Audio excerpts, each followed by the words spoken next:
Focus on the behavior or the fact, not the person or the attitude. Now at this point, let's just stop here for a second, okay? Sometimes we might feel that we need to give feedback on somebody's attitude, okay? Now, I'm not saying no, and I'm not saying you shouldn't do this. However, attitude is subjective, not objective. You can't touch attitude. It's very difficult to measure attitude is. It's normally somebody's opinion.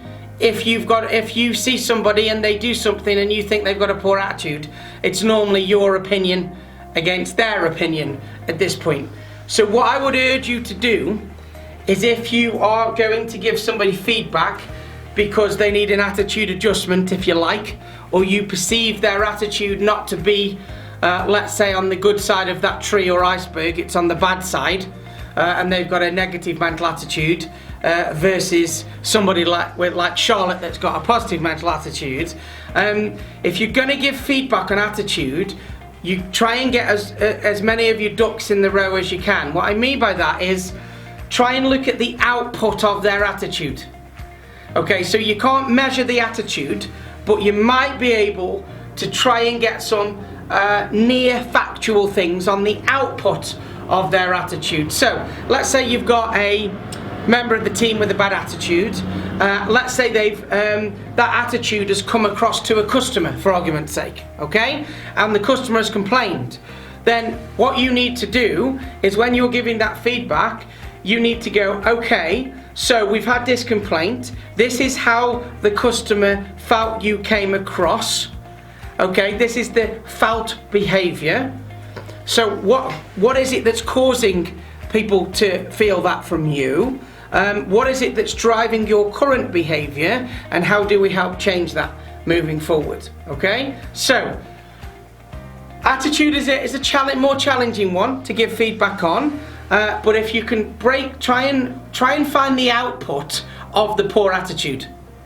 Okay, you could also try and find the input of the poor attitude. So what is it that's causing your behavior to be the way it is? Because remember, attitude comes out in behavior, yeah? But then, this is the output of your behavior, okay? This is what the customer thinks, this is what the customer feels, this is what your colleague thinks, this is what that department now thinks of you, blah, blah, blah, blah, blah. So what is the output, and how do we then change that output? And that will then take you back to the behavioural shift that you're looking for, okay? So it is doable, a little bit more thinking about it involved, okay? I like a lot of these things. Sometimes a little bit of 5 minutes of thinking before you do these things just makes them 100 times more effective than if you just kind of go, oh, I've got a bad message to give somebody, let's get them in here and get it over and done with.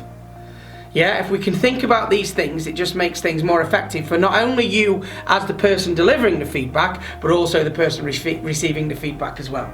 Okay? Focus on the situation, not all. That comes back to using the phrase always and things like that.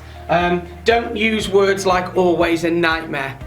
Okay? So one thing that we do like to do in our human brains is exaggerate things sometimes. Okay, so try to steer away from exaggeration. It's like the word nightmare, I've mentioned it a few times, yeah? You know, you might not even call a person a nightmare, but when they come in you can go, look, when you do this, it's like a nightmare. Well, it's not a nightmare. There's nobody in cold sweats, there's no zombies, there's no drowning, there's no whatever your nightmares are. So just be aware of the exaggeration we use sometimes when we're giving feedback. And of course, words like always. Well, you always do this. Well, that's a terrible, terrible bit of feedback. Because the likelihood is, if they come into work for 100 days and do the thing that you don't want them to do for 99 of those days, and one they didn't, then they haven't always done it. Okay, always is very encompassing. So just bear that in mind when you're giving feedback there, okay? So, and remember, it's about the process, it's not the person. Okay, you can give feedback on attitude, but look for the output of that attitude and then try and work back what the change of behaviour you need, and try and stay away from exaggeration and words like always and nightmare. Okay?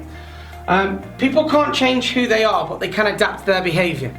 Okay? So if you go back to all the work that I've done on personality profiling. There are certain types of people, there are certain personalities, and you could argue, can people change who they are? Yes, they can adapt their behaviour.